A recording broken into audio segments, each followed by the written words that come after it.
Hey everybody, this is Eric from Miller Music. Today we're going to be talking about Studio One. I'm starting off a new video series on how to use Studio One. I'm also going to tell you about why I chose Studio One today.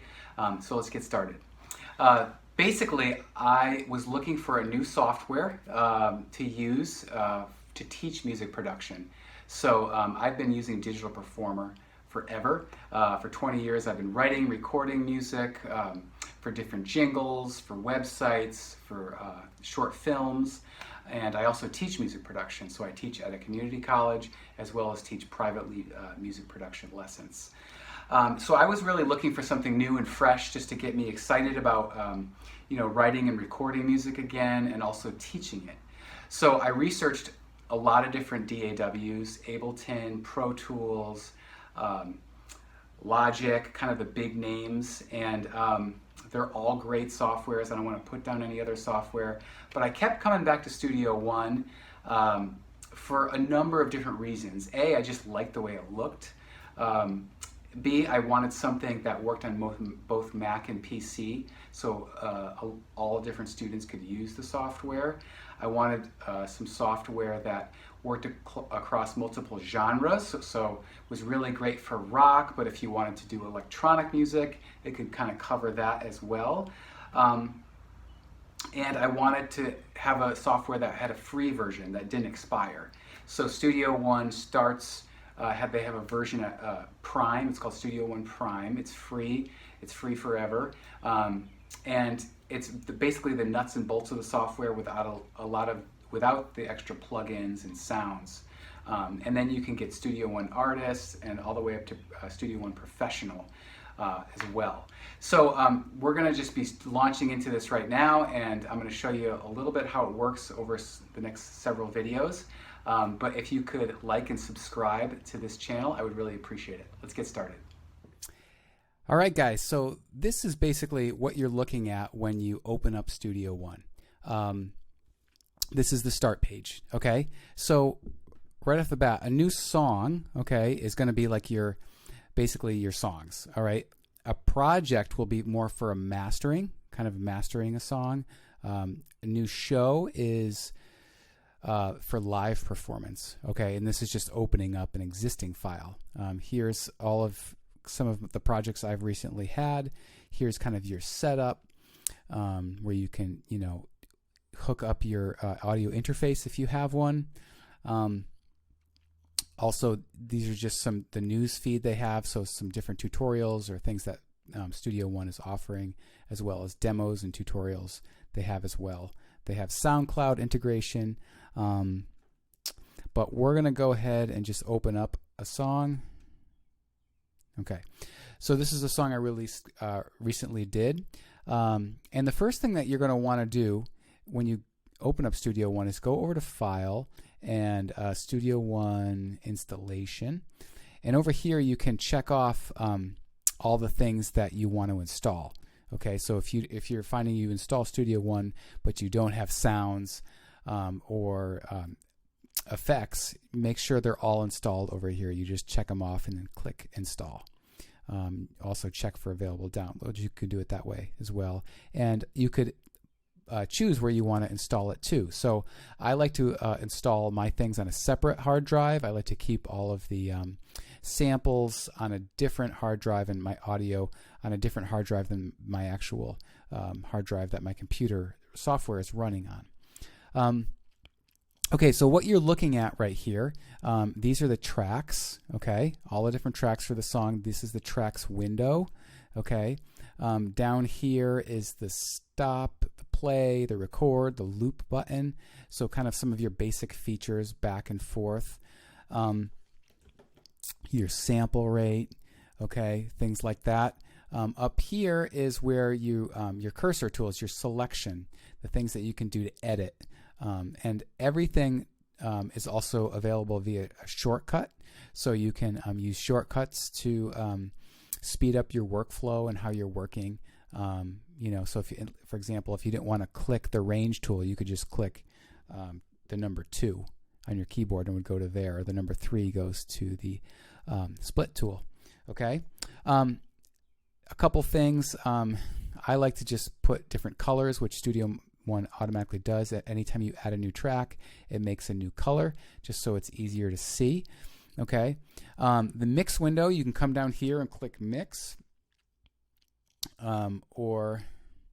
right there.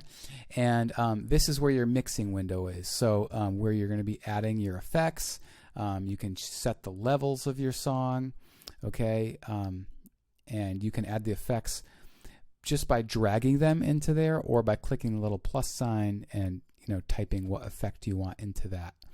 But if you go over to here, this is where you can actually pull from your different effects. So you have instruments over here. So the instruments would be all of your your MIDI sounds. Okay.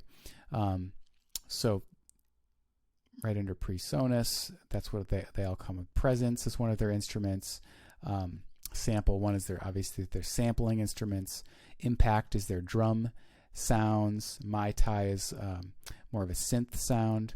Okay. Effects. So this is where you have all of your different effects, from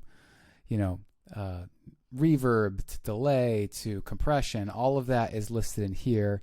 Even guitar sounds under their Ampire, so you can plug your guitar directly into your audio interface and then get sounds that way.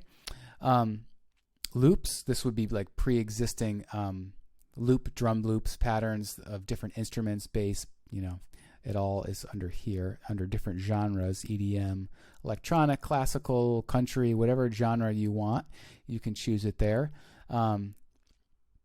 Files, this is different files where things are stored on your computer. Okay. Cloud, this is if you want to upload things to the PreSonus website. Great for if you want to interact with different people. The shop is obviously for where you want to purchase things. Also, the pool is where all of your sounds are stored. So if I click on that, these are the different sound files that I've used within this project.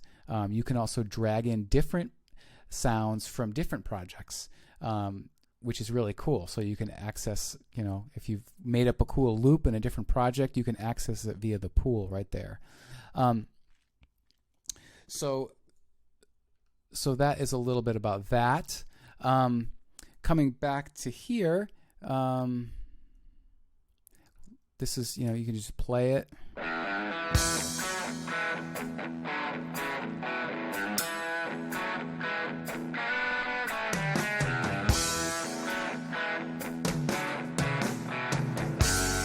Now, one of the things I love about Studio One is this arranger.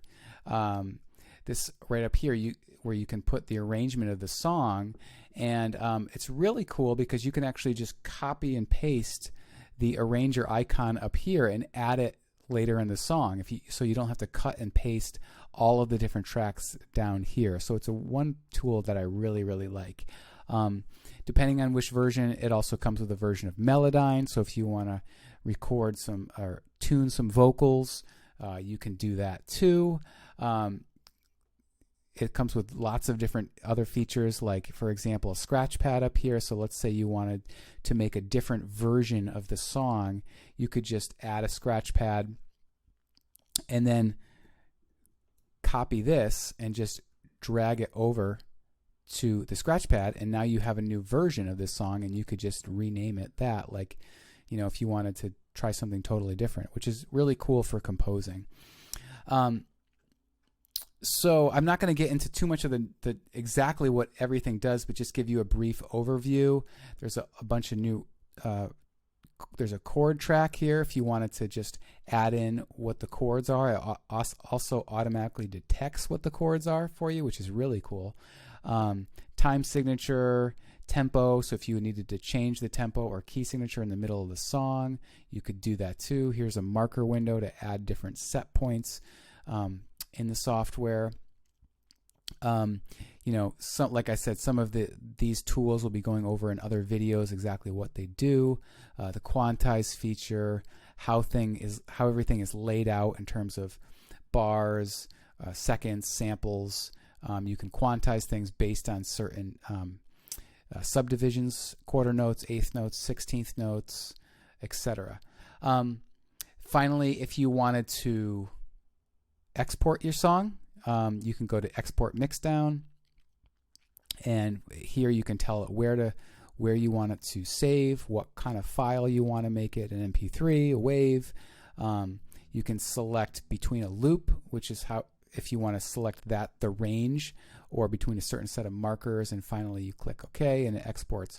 One of the cool things is if you're exporting in a new clip, Studio One will automatically tell you that you're clipping over a certain dB. So really useful for that.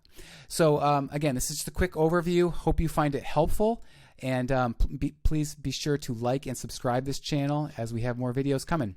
Thanks so much. Bye-bye.